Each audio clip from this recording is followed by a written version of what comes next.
hope I can still do this. It's been a few weeks, if you haven't noticed. The funny thing is, I was talking to a mentor of mine from years ago, and I said, you know, it's been a while. I haven't gotten up and preached in several weeks. And it's funny how your rhythm changes. And last night, it sank back into old patterns that I hadn't done for a few weeks. And it just, our bodies kind of understand where we are. I want to thank Harvin and Ezon for offering what they gave to us for the second and third weeks of Advent. That wasn't just because somebody wanted a break. It was actually designed that way, because this is a time where we all have something special. We all have something to share, and I wanted us to get a piece of that, because at this point, at the end of the sermon today, you might have said, wow, 3 weeks in a row. And so I do appreciate the perspectives that Harvin brought from the journey that he's had, both before becoming acquainted with this congregation and since, and what Advent means. And I appreciate what Ezon brought from a very different perspective. Having been with you longer than I, but having a new child, and some wonderful illustrations there.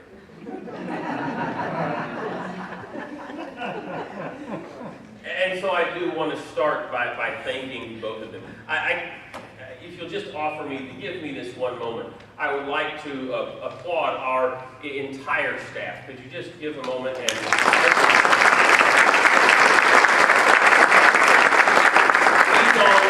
Harvin have had the opportunity to share with us the last couple of weeks. Every week we come together, we experience the wonderful gifts of Michael and Dawn and some of the staff that we don't come into contact with, Pat and Renetta and Becky, who you may only see if you come in during the week. We have a phenomenal staff. One of the best things about being here are the people that you have gathered to work with and to do ministry with. So I wanted to thank you. I also wanted to start off by saying I like Christmas. Now, I know I said that before, and I don't have the singing lights. I gave those away. Someone else loved them as much as I did. It had to be a gift. I'm not going to go into that the same way I did a few weeks ago, but I do want to say that I truly love Christmas. And it's not just the religious aspects. I mean, I love the religious aspects of Christmas. Our entire faith begins at this moment. There's the other stuff too, right? I mean, first off, Christmas has a baby. Now, if you haven't figured it out already, you might along the way. I love babies. I truly do. Lori and I both love babies, but there's something about me. I love babies. I love to hold babies. You can ask Ezon. I may have taken Ellie out of her mother's arms at the hospital, but I was gentle about it. Who doesn't love babies? Something special about Christmas is that it comes in the dead of winter. Now, I will say that the search committee didn't explain to me winter in Texas. Where I came from, it's 15 degrees with snow right now. And there's green grass. It's a little different, but there's something about as the world slows down, as the nights become longer, the days become shorter, and the wind blows in a different direction, and there's a chill regardless. There's something about the warmth of lights and carols. There's something about the excitement. And I know, trust me, I live at Matlock and 20. That's the worst traffic I've ever been in. But there's something even exciting about that. Because you know that people are out there for a reason. And I've seen some of the most generous acts in a car that you can imagine. People stopping and letting people in the midst of traffic. People slowing down. I haven't seen a wreck yet down there.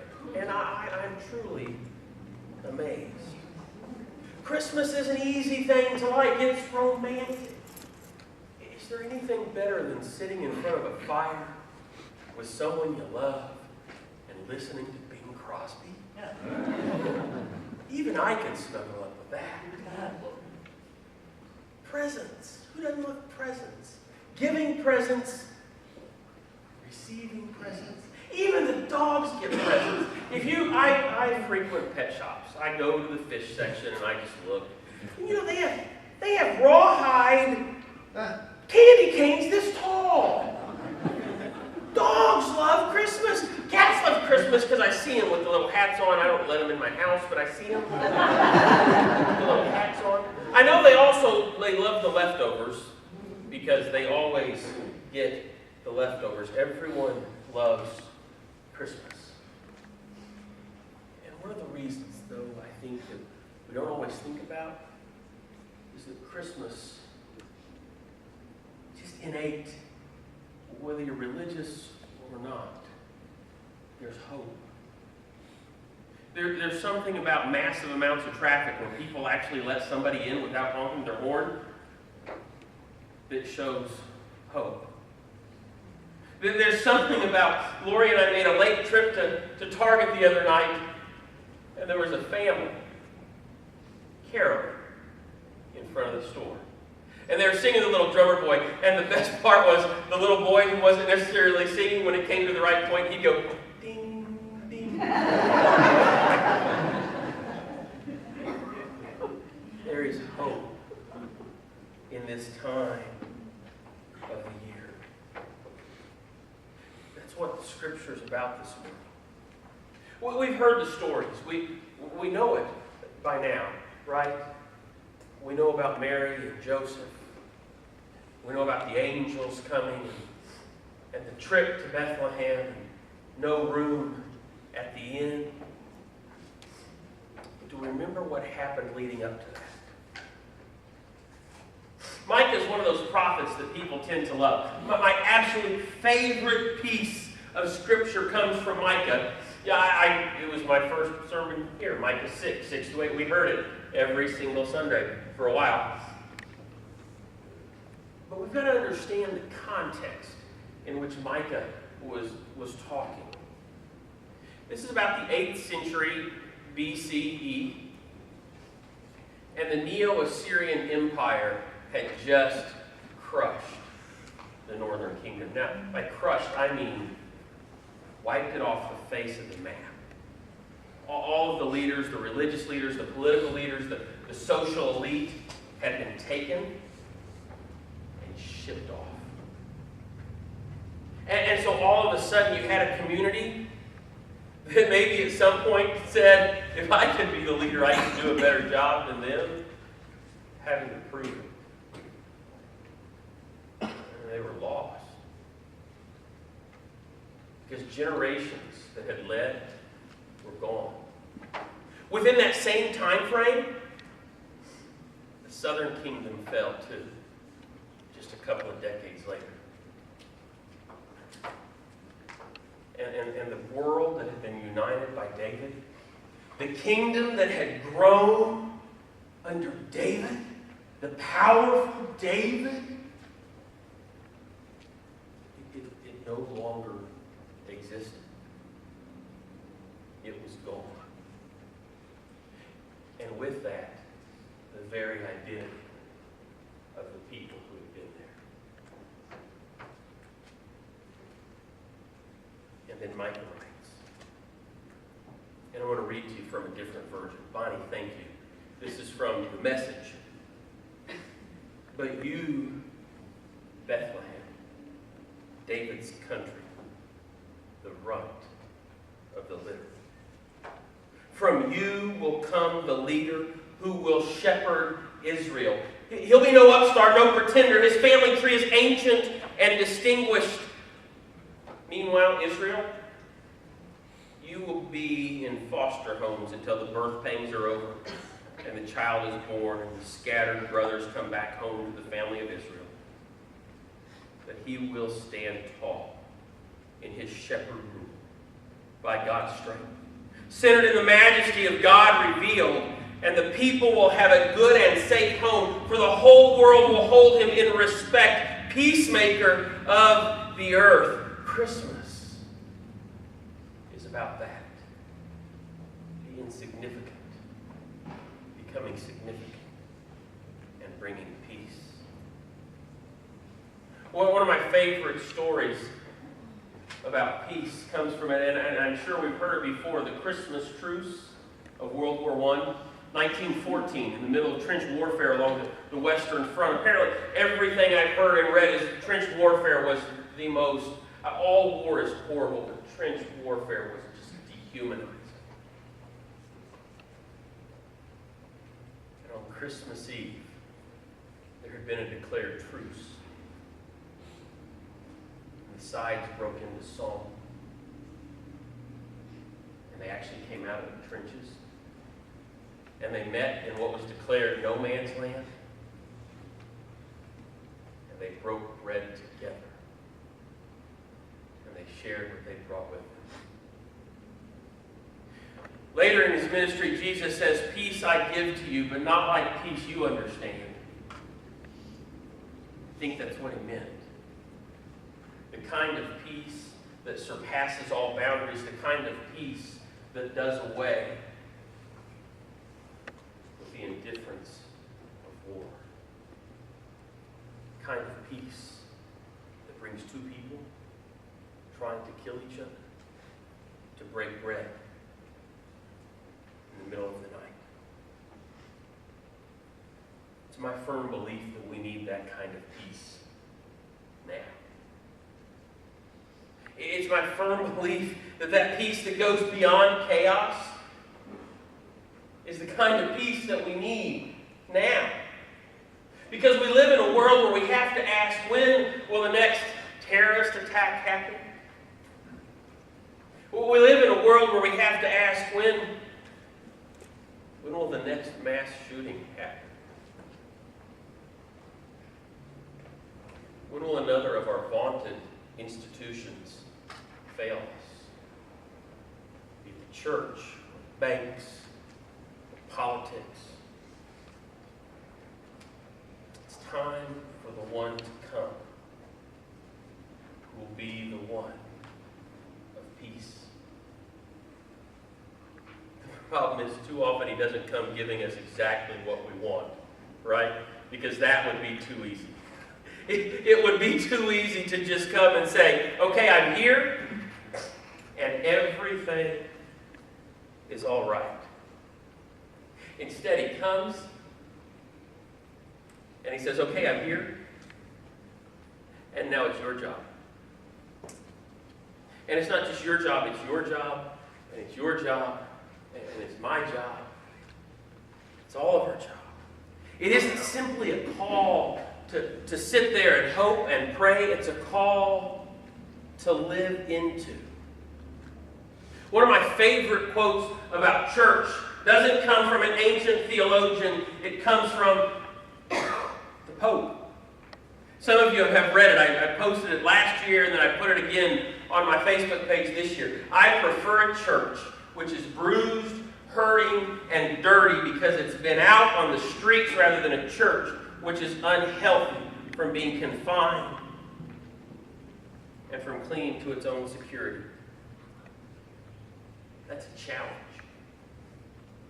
That's a challenge to do more than sit in the ivy-covered walls of an institution. Long before I understood what a hypocrite was, I'd hear people say, I don't go to church because it's filled with hypocrites. It's an excuse. Yeah, there are hypocrites in church.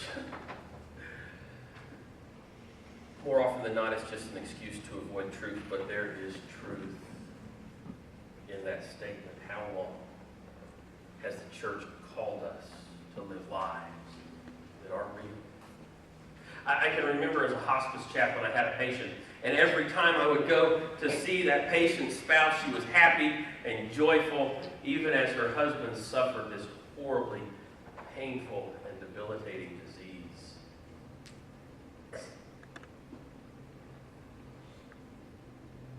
finally, after hours of conversation one day, found out it was because she thought that's what she was supposed to do. How often have we lived lives that weren't real? None of us are perfect. We all have places that we fall. We all have places that we don't make. And I believe that to be followers of the one of peace, to be followers of the one who's supposed to bring peace to the world beyond anything we can understand, we have to start by having peace in ourselves.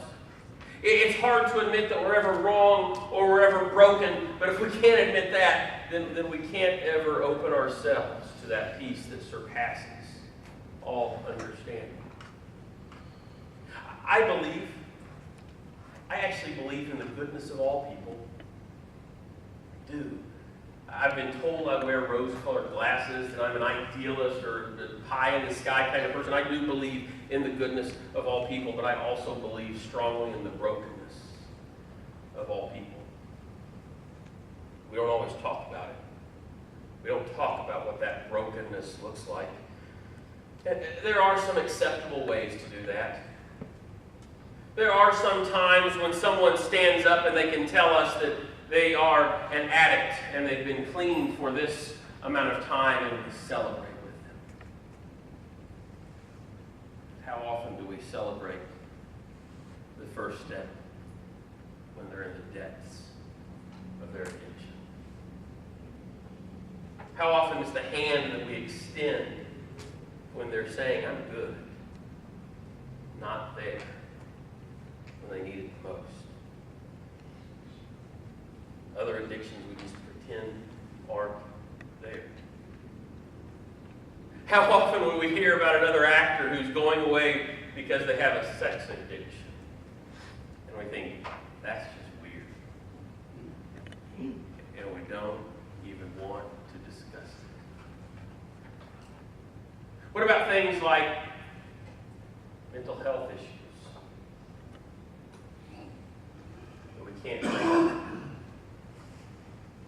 Because if we do, we could lose our job, lose our friends.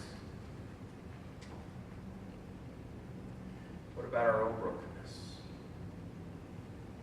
Broken relationships, struggles with perfection, control, acceptability. If we are to be the followers of the one of peace, then it is our call to take that brokenness and create a place where we can heal it together.